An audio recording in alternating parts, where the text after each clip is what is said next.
ఇవాళ మనకు శబ్దాలు తెలియవు, అర్థాలు తెలియవు, ఏమీ తెలియదు. మానవాళి మనుగడ అందరం తిరుమల తిరుపతి వెంకన్న తెలియని వాడు ఆయన అఖిలాండ కోటి బ్రహ్మాండ నాయకుడు. ఆయన 7 కొండల మీద ఉండి దేశంలో కాదు ప్రపంచ స్థాయిలో అందరూ కూడా నిత్యము దర్శనం చేసి నిత్య కళ్యాణం పచ్చతోరణంగా ఉండే తిరుమల వెంకన్న బాబు అందరూ కూడా తిరుపతి అంటే అక్కడికి వెళ్ళిన వాళ్ళు తిరులు అక్కడ ఉండే కొండలన్నీ మారుమోగేటట్టుగా మోగించే ఒక పదం గోవింద గోవింద గోవింద. గోల గోవిందుడిదయింది, భోగం వెంకటేశ్వర స్వామిదయింది. ఎందుకు అంటాడో వీడికి తెలియదు, ఎందుకు అంటున్నాడో ఆయనకి తెలియట్లా. గోవింద గోవింద గోవింద అని గోల చేసుకుంటూ వీళ్ళు పోతూ ఉంటే ఆయన ఏమనుకుంటున్నాడు అంటే, నిజమేరా నేను గోవిందుడనే, గోవుల మీద మమకారం తీరక భూమి మీదకి వచ్చి గోవుల్ని రక్షిద్దామని నేను వచ్చా. పుట్టలో కూర్చుంటే పాలు నా మీద పడుతుంటే ఆ గొల్లవాడు వచ్చి ఆవును కొట్టబోతే ఆవుకు తగులుతుందేనేమో అని నేను దెబ్బ తీసుకుని దాన్ని ఆనందపరిచి నేను గోవిందుడనే.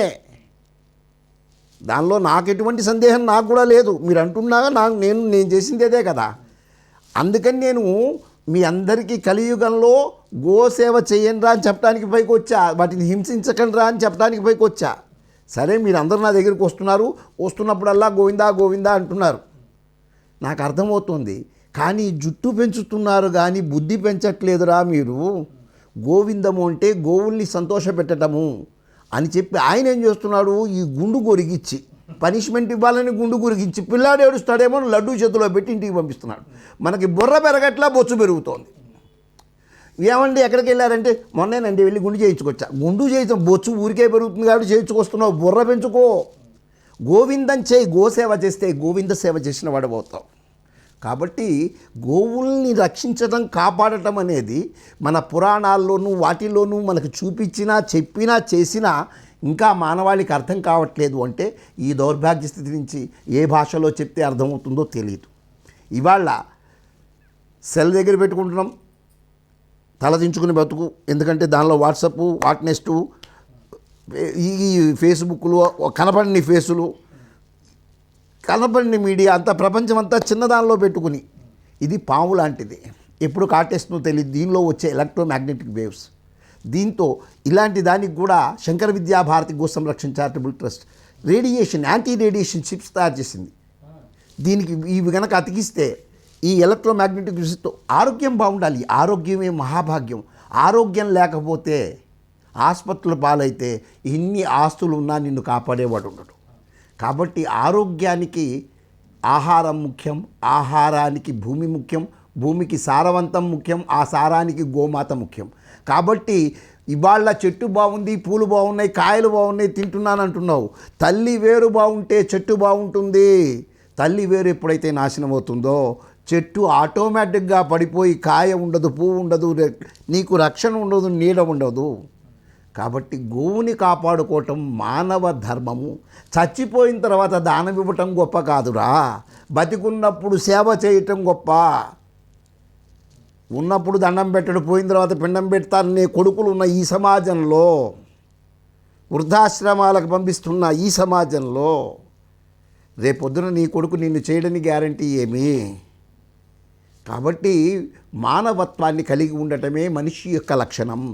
మానవత్వాన్ని పెంపొందించుకోవాలి, మానవత్వంతో ఆనందాన్ని పొందాలి. ఏడవటానికి రాలా, ఈ జీవితం ఏడవటానికి రాదు మనం వచ్చింది. ఇవాళ గోవుతో స్వామి మీరు ఇన్ని చెప్తున్నారు కదా, మాకు డిగ్రీలు కూడా చదువుకోకుండా 2 వస్తున్నాయి అంటున్నారు కదా, వీటిని తగ్గించుకోవటం ఎలా? ఇవాళ ఫారెన్లో గోవులకి డిప్రెషన్గా ఉంటే కౌ హగ్గింగ్ అని పెట్టారు. దానిలో డాలర్లు తీసుకుంటున్నారు. వీడు ఆవు దగ్గరికి వెళ్ళి వాటేసి కూర్చుంటున్నాడు. అదంతా కమర్షియల్. ఇక్కడ గోవుకి గంగడోలు అని ఉంటుంది. ఈ గంగడోలుని గనక అక్కడ పితృదేవతలు ఉంటారు అని చెప్తారు. మనం సేవ చేస్తే దానికి గనక మీరు ఎక్కడ రాసినా దానికి ఇరిటేషన్, కానీ గంగడోలు మీరు ఎంతసేపు రాయించినా రాసుకుంటుంది. ఈ పైనుంచి కిందకి రాసినప్పుడు హై బీపీ ఉన్నవాడికి తగ్గుతుంది, కింద నుంచి పైకి రాస్తే లో బీపీ ఉన్నవాడికి కంట్రోల్ అవుతుంది. గోవు దగ్గర కూర్చుంటే 10 నిమిషాలలో తగ్గే విషయాన్ని గోలీమార్ జీవితం ఎందుకు? కాబట్టి గోవుని రక్షించుకోవటం, గోవు అంటే ఇది మతానికి సంబంధించింది, మా ఆవును చంపితే మిమ్మల్ని చంపుతాం, ఈ ఆవేశకాల అక్కర్లా. ఇవాళ ఈ సెల్లుల మూలాన, రేడియేషన్ మూలాన క్యాన్సర్ పేషెంట్లు పెరుగుతున్నారు. గోమూత్రంతో వ్యాధిని నివారించవచ్చు, క్యాన్సర్ వ్యాధిని నివారించవచ్చు. దగ్గరగా 300 నుంచి 400 వ్యాధులకి గోవు యొక్క గోఘృతం.